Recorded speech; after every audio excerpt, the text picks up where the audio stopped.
Andrea Leadsom was one of the most prominent Leave campaigners. She ran for the Conservative leadership, you'll remember, in the days after last year's referendum, only to be beaten eventually by Theresa May. She's now leader of the House of Commons.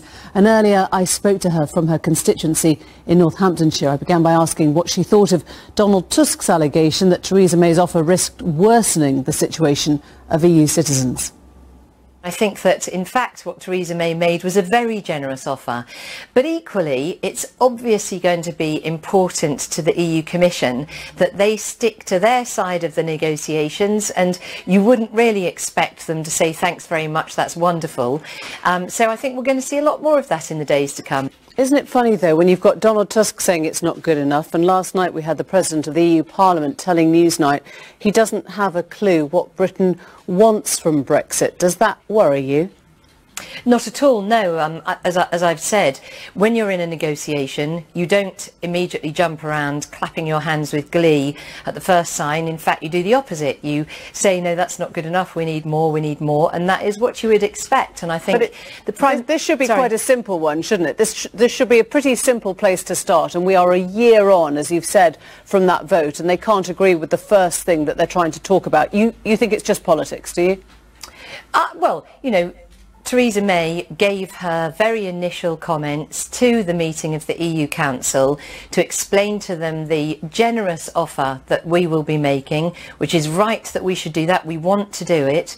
And of course, EU negotiators will start off by saying, you know, that we need to see the detail. It's a good start, but you would expect that. I think we're going to see a lot of the negotiations, and the sort of handling of negotiations is going to be a challenging time, but we are determined to continue with a good relationship with our EU friends and colleagues. We're weaker than ever before. She's gone to the country, she didn't get the mandate she wanted, and she doesn't have a strong position from which to negotiate. That's the blunt truth.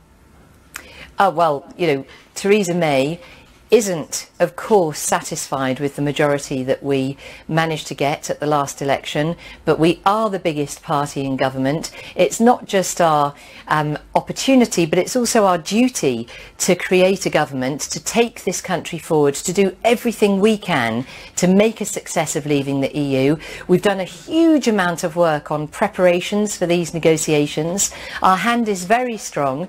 You've got a negotiating position which is completely unclear. You're hearing that from the President of the EU Parliament. We've got a political system which is unstable. Many believe our economy is unfair. Living standards are falling. What can you point to now and say that's going well? European politicians are actually very keen that we keep a strong relationship going forward, and that's what we're going to do. And it's actually the elected politicians who are the important thing here. And I would also... Ms. Leadsom, you haven't even got a deal with the DUP on the table. They're laughing at us and saying they can walk all over whatever she puts up now. Well, that's blatantly not true, is it? Angela Merkel said it was an interesting start. We had Mark Rutte saying he was quite positive and optimistic about it. We had various different EU politicians, the elected politicians, saying it's a good start. Of course, it's very early days, but it would be helpful. It would be helpful and these if broadcasters were willing to be a bit patriotic. The country took a decision. This government is determined to deliver on that decision. Are you accusing me of being unpatriotic for questioning how negotiations are going, questioning whether you have the position of strength that she said she wanted?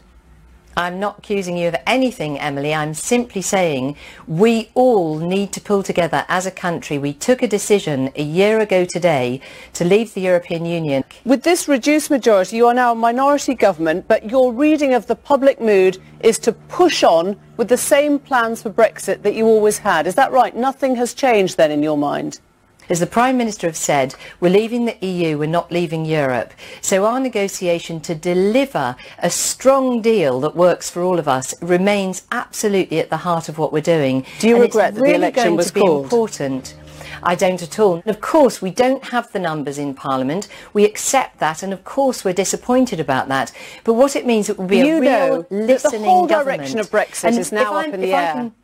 If I can just finish. That. After this election, you didn't get the Brexit vote that you wanted. You didn't get a huge majority. This was a sign from the country that they were questioning it. over 85% of people voted for parties that were accepting of the result of the referendum last year. What we actually now have is a government that will be listening so carefully across parties, hearing what other parties' ideas are, collaborating with them even more closely. We'll be working closely with the devolved administrations to try and get this legislation through. Andrea Leadsom, thank you. Thank you.